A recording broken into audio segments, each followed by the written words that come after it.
खंडवा के प्रतिष्ठित व्यापारी एवं समाज सेवी अशोक अग्रवाल का इस फोटो के साथ एक मैसेज डाला जाता है, जो 2:49 पर अशोक अग्रवाल के परिजनों द्वारा खंडवा के विभिन्न व्हाट्सएप ग्रुप सहित अन्य सोशल मीडिया साइट्स पर उनकी मौत की खबर के रूप में डाला जाता है।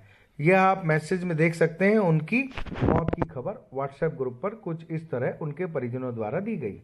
उसके पश्चात खंडवा शहर में उनकी मौत की खबर सुनकर काफ़ी लोगों ने दुख व्यक्त किया एवं उनकी आत्मा की शांति के लिए प्रार्थना की। इस दौरान उनकी मौत की खबर सुनकर उनके शांति नगर निवास में लोगों का जमावड़ा लगना शुरू हो गया। लोग उनकी मौत की खबर सुनकर दुख व्यक्त करने उनके घर पहुंचने लगे हैं। उनके घर के बाहर टेंट एवं कुर्सियों की व्यवस्था कर दी गई ताकि लोगों को किसी भी प्रकार की असुविधा का सामना नहीं करना पड़े। इसके 2 घंटे पश्चात मैसेज वापस दोबारा डाला जाता है कि आप सभी लोगों की दुआओं से श्री अशोक अग्रवाल मौत के मुंह से वापस आ गए हैं एवं खंडवा लौटते समय रास्ते में उनके प्राण वापस आ गए एवं उन्हें बड़वाह के दादाजी हॉस्पिटल में एडमिट कराया गया है। उनका इलाज चल रहा है, फिलहाल वह रिकवर कर रहे हैं।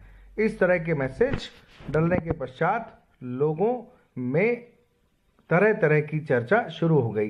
काफ़ी लोग इसे भगवान का चमत्कार एवं श्री अशोक अग्रवाल के अच्छे कर्मों का नतीजा मान रहे थे।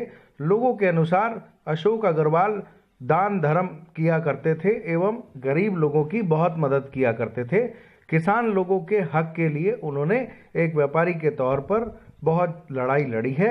इसी का नतीजा है कि वह मौत के 2 घंटे बाद वापस आज हमारे बीच में है।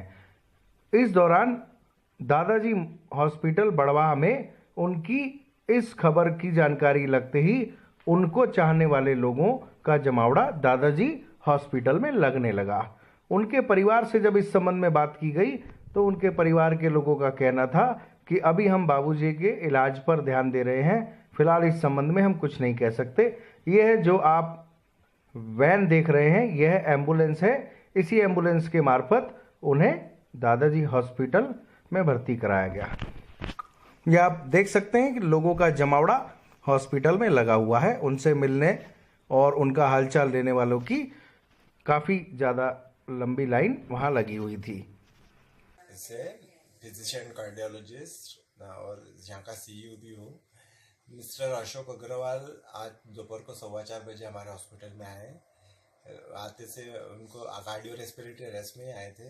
हमने आते से उनको रिसरेक्ट किया और आइनोट्रोपिक सपोर्ट और ऑक्सीजन फ्लो वो सब चालू किया और नाउ पेशेंट की कंडीशन रिसरेटेड सीपीआर रिसरेटेशन के बाद में सेटल हो गई है। अभी फिलहाल वेंटिलेटर की ज़रूरत पड़ी नहीं है पेशेंट को। अब बस हम पेशेंट का बीपी पल्स वगैरह सब सही लेवल पे आ गया है।